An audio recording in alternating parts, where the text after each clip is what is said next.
Assalamu alaikum wa rahmatullahi wa barakatuh.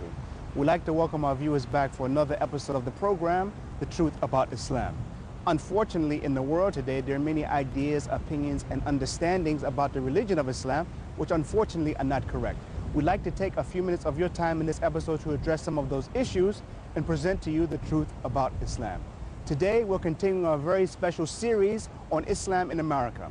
And it has brought us to Chicago, Illinois, here in the United States of America, on the event of the 43rd Annual ISNA Convention, where more than 40,000 Muslims from around America come together for these 4 days, where there are lectures and there are side workshops where people discuss many issues and many topics about Islam and the issues facing Muslims in America. So I hope our viewers will join us on this journey of discovery of Islam in America.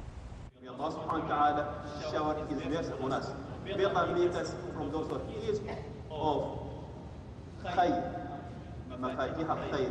May Allah subhanahu wa ta'ala make our country a country that stands up for what is just for every human being. Make our country stand up for what is fair and just. Make our country leaders those who lead us what is better, not only for us as Americans, but for every human being. Fairly just.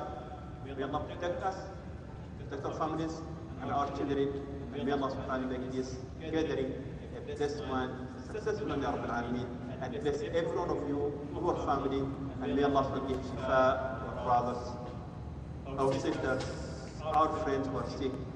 May Allah give them shifa. Ya Allah subhanahu wa ta'ala, give them shifa, Ya Rabbil Alameen. Pray to Allah. May Allah accept your prayer.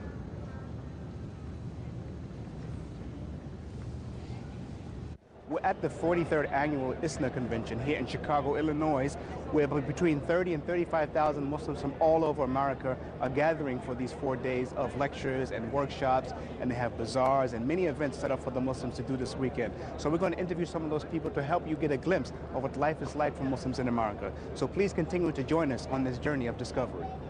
We're here with Lieutenant Commander Muhyiddin Ibn Noel, and he is the chaplain for Muslims in the United States Navy. Assalamu alaikum. Wa alaikum salam.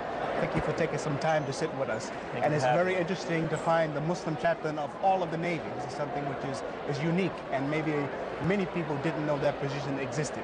But briefly, let's talk about yourself, because we want to hear about your position, but we want to hear about how did you come to Islam and accept Islam for yourself?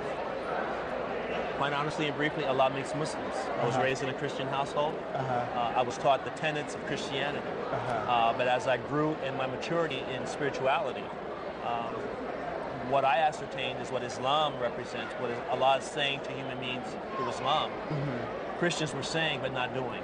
Right. So much so as the Muslims. Before you became Muslim, would you consider yourself as being a religious Christian, or? Before I became Muslim, I think I was too immature to really make that reference. I was raised by my parents. Of course, when my parents dressed me and took me to church, I went to church. I think I benefited from that environment. I benefited from the practice.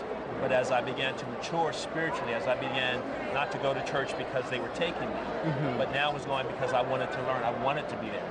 Right. As my mind began